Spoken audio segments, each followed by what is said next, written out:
pyramids, tombs, mummies. When we think of ancient Egypt, we think of death. But to the Egyptians, death wasn't the end. It was the beginning of something far more important. For over 3,000 years, they built temples and buried their kings with treasures, not because they feared death, but because they believed in life after it. So why were the Egyptians so deeply obsessed with the afterlife? And what did they think waited on the other side? To the ancient Egyptians, death wasn't an end, it was a doorway. Life on Earth was only the beginning, a temporary chapter in a much longer journey. Beyond death awaited the field of reeds, their version of paradise. A perfect world, where the Nile flowed forever, crops never failed, and loved ones reunited. But getting there wasn't simple. The soul had to pass through the underworld, a dark, mysterious realm called Duat.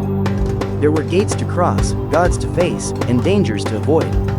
To succeed, you needed spells, wisdom, and moral purity. That's why Egyptians prepared for death their entire lives, collecting amulets, reciting prayers, and learning sacred texts. Because to them, eternity was not just a hope, it was a destination worth preparing for.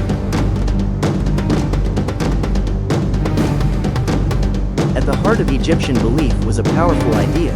When you died, your soul was judged, not by your wealth or power, but by the weight of your heart. In the Hall of Ma'at, your heart was placed on a golden scale and weighed against a single feather, the feather of truth. If your heart was light, it meant you had lived with honesty, kindness, and balance. You were allowed to enter the afterlife, the field of reeds, and live forever in peace. But if your heart was heavy with lies or cruelty, it was devoured by a terrifying creature, part lion, part hippo, part crocodile, named Ammon. No second chances, no return. That's why the Egyptians valued truth so deeply. They believed your actions followed you, not only in memory, but into eternity. For them, judgment wasn't fear, it was motivation to live a better life.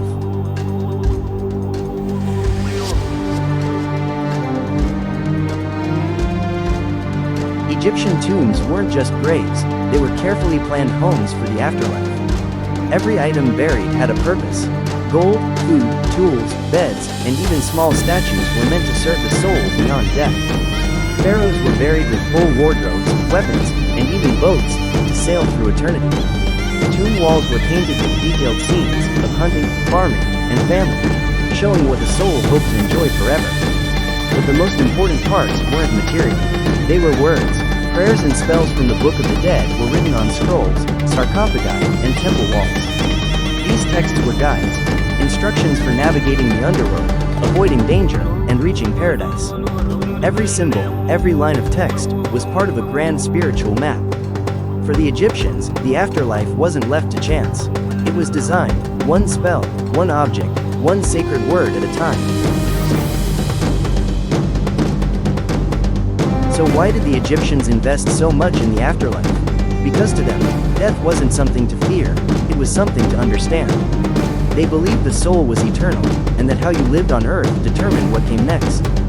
Their gods promised immortality, but only for those who lived with balance, truth, and respect for the divine order, known as Ma'at. This belief shaped everything.